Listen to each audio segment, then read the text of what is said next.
सर्दियों के मौसम में एक बूढ़ी औरत अपने घर के कोने में ठंड से तड़प रही थी। जवानी में उसके पति का देहांत हो गया था। घर में एक छोटा बेटा था।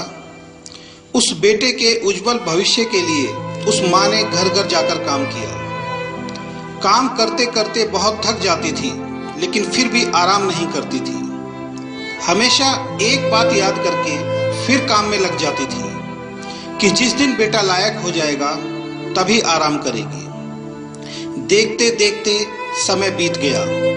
माँ बूढ़ी हो गई और बेटे को एक अच्छी नौकरी मिल गई। कुछ समय बाद बेटे की शादी कर दी और एक बच्चा हो गया।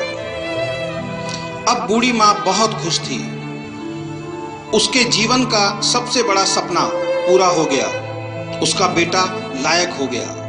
अब उसका बेटा उसकी हर ख्वाहिश पूरी करेगा। लेकिन ये क्या, बेटे और बहू के पास माँ से बात करने तक का वक्त नहीं होता था। बस इतना फर्क पड़ा था माँ के जीवन में कि पहले वो बाहर के लोगों के झूठे बर्तन धोती थी, अब अपने बेटे और बहू के। पहले वो बाहर के लोगों के कपड़े धोती थी, अब अपनी बहू और बेटे के। फिर भी खुश थी क्योंकि औलाद तो उसकी थी। सर्दियों का मौसम आ गया था। एक टूटी चारपाई पे घर के बिल्कुल बाहर वाले कमरे में एक फटे कंबल में सिमटकर माँ लेटी थी और सोच रही थी कि आज बेटा आएगा तो उससे कहूंगी तेरी माँ को बहुत ठंड लगती है, एक नया कंबल ला कर दे दे। शाम को बेटा घर आया तो माँ ने बोला, बेटा ठंड बहुत है, मुझे बहुत ठंड लगती है। और बात ठंड की नहीं है, मैं बूढ़ी हो गई हूँ इसलिए शरीर में जान नहीं है। इस फटे कंबल में ठंड रुकती नहीं है। बेटा कल एक कंबल ला के दे दे। बेटा गुस्से से बोला, इस महीने घर के राशन में और बच्चे के एडमिशन में बहुत खर्चा हो गया है।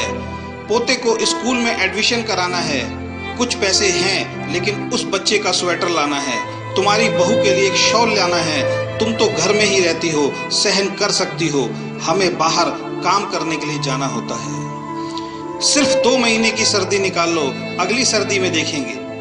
बेटे की बात सुनकर माँ चुपचाप उस कंबल में सिमटकर सो गई। अगली सुबह देखा तो माँ अब इस दुनिया में नहीं थी।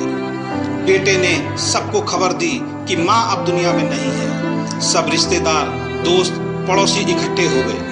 बेटे ने माँ की अंतिम यात्रा में कोई कमी नहीं छोड़ी थी। माँ की बहुत बढ़िया अर्थी सजाई थी। बहुत महंगा शॉल माँ को उड़ाया था। सारी दुनिया अंतिम संस्कार देखकर कह रही थी, हमें भी हर जन्म में भगवान ऐसा ही बेटा मिले। मगर उन लोगों को क्या पता था कि मरने के बाद भी एक माँ ठंड से तड़प रही थी, सिर्फ एक कंबल के लिए, सिर्फ एक कंबल के लिए। दोस्तों, अगर आपके माँ बाप आज आपके साथ हैं तो आप बहुत भाग्यशाली हैं। आज आप जो भी कुछ हो वो उन्हीं की मेहनत और आशीर्वाद से हो।